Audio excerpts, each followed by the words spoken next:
ஸ்ரீ குருப்யோ நமஹா. தெய்வத்தின் குரல் மூன்றாம் பகுதி 278வது தலைப்பு. தர்ம அபிவிருத்தியே அஸ்திவாரம், வர்ண தர்ம பரிபாலனம். தொடர்ச்சி. ஆனாலும் முன்பு வர்ண தர்மத்தை போஷிப்பதிலேயே ராஜா பெருமைப்பட்டான் என்றால், இப்போது அரசியலிலோ சமூக வாழ்விலோ ஆனாவன்னாவே கேஸ்ட்லெஸ் சொசைட்டி, ஜாதி இல்லாத சமூகம் என்பதாகத்தான் இருக்கிறது. அந்தந்த ஜாதிக்குண்டான தொழிலை அவரவர் செய்யாமலும் அதற்குரிய ஆச்சார அனுஷ்டானங்களை கடைபிடிக்காமலும் ஜாதிகளை மட்டும் விடாமல் வைத்து கொண்டிருப்பது மகா தப்புத்தான். பிராணன் போனபின் பிணத்தை கட்டி காக்க பார்க்கிறது போலத்தான். இதில் நாம் சீர்திருத்தக்காரரோடு 100% ஒத்துப்போவோம். ஆனால் இந்த தொழில் பாகுபாடே தப்பு, ஆச்சார அனுஷ்டானங்களையே இதற்காக வித்தியாசமாய் வைப்பது தப்பு என்று அவர்கள் வாதிப்பதை நாம் கொஞ்சங்கூட ஒப்புக்கொள்வதற்கில்லை. தொழில் பாகுபாடும் ஆச்சாரங்களை சாஸ்திரப்படி அவாள் பின்பற்றுவதும் மாறி இப்போதுள்ள நிலைமை ஏற்படவிட்டதுதான் தப்பு என்று விவேகத்தோடு புரிந்து கொள்ள வேண்டும். இப்போது எல்லாம் அடியோடு குளறி போய்விட்ட ஸ்திதியில் பழையபடி பண்ணுவது சாத்தியமா என்றால் எனக்கு தெரியாது. சாத்தியமில்லை என்று விடாமல் இப்போதாவது எங்கே எவ்வளவு முடிகிறது என்று பார்த்து அங்கே அந்த அளவுக்கு பழைய வழிக்கு திருப்பத்தான் பாடுபடணும். ஹிஸ்டரியை பார்த்தால் தெரியும். 2500 வருஷத்துக்கு முன் புத்தர் வந்தபோதும், அப்புறம் 1300 வருஷத்துக்கு முன் சமணமே பல்லவ ராஜ்யம், பாண்டிய ராஜ்யம் எல்லாவற்றிலும் மகேந்திரவர்மா, நெடுமாற பாண்டியன் ஆகிய ராஜாக்களின் போஷணையில் செல்வாக்குடன் இருந்தபோதும் உதயநாச்சாரியார், குமாரிலபட்டர், ஆச்சாரியாள், அப்பர், ஞானசம்பந்தர் முதலானவர்கள் தோன்றியதால் மறுபடி வர்ணாசிரம வேத மதமே வந்துவிட்டது.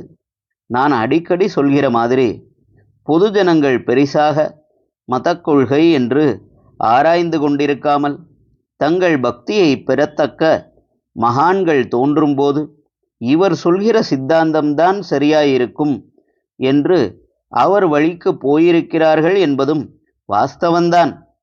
ஆனாலும் ஏற்கனவே தாங்கள் இருந்த வழியில் ஏதோ அதிருப்தி இருந்தால் ஒழிய புதிதாக போவதில் அது நிவிருத்தியாகிறதாக தெரிந்தால் ஒழிய இப்படி மாறியிருக்க மாட்டார்கள் என்பதும் வாஸ்தவம். நுணுக்கமாக மத கொள்கைகள் தெரியாவிட்டாலும் அதன் விளைவாக பரவலாக ஏற்படுகிற பலனை தெரிந்து கொண்டே மாறியிருக்கிறார்கள். அதனால் புத்தரும் ஜினரும், அதாவது மகாவீரரும், ஜாதிகளை எடுத்து போட்டுவிட்டு எல்லாரையும் ஒன்றாக பண்ணினதில் பொதுஜனங்கள் ஆஹா என்று அப்போதைக்கு திருப்திப்பட்டு அந்த வழிகளில் கொஞ்சம் போனாலும் நாளாவட்டத்தில் இந்த ஏற்பாட்டில் தங்களுக்கு ஸ்டேட்டஸ் இருப்பதாக தெரிந்திருந்தும் கூட அதிலே தனி வாழ்க்கை, சமூக வாழ்க்கை இரண்டுமே சீராக அபிவிருத்தியாவதற்கு இடமில்லை என்று கண்டுகொண்டுதான் மனப்பூர்வமாக எந்த கம்பல்ஷனும் இல்லாமலே வைதிக வழிக்கு திரும்பி வந்திருக்கிறார்கள்.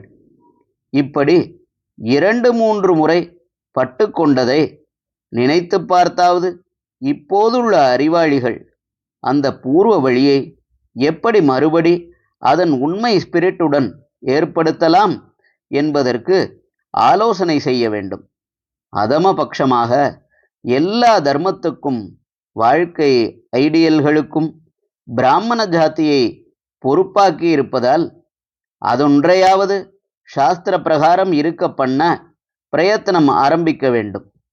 இந்த ஏற்பாடு பண்ணினாலும் பண்ணாவிட்டாலும் நாம் இந்தியன் கல்ச்சர் என்று பெருமைப்படும் நாகரிகத்தை கொடுத்துள்ள ரிஷிகள், ஞானிகள், பக்தர்கள், மத தலைவர்கள், கவிகள், சிற்பிகள், நம்முடைய விஞ்ஞான சாஸ்திரங்களை கொடுத்தவர்கள் ஆகிய எல்லாருமே வர்ணாசிரமத்தை போற்றியவர்கள்தான் என்பதிலிருந்து அது தப்பான வழியாயிருக்க முடியாது என்று அறிவு பெற வேண்டும்.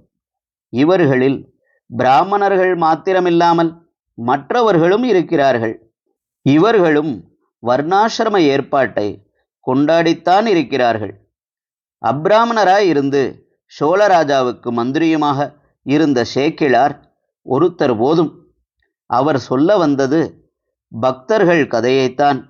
அதிலே எத்தனையோ பேர் அப்பிராமணர்கள். இவர்களை பிராமணர்களும் போற்றுகிறார்கள்.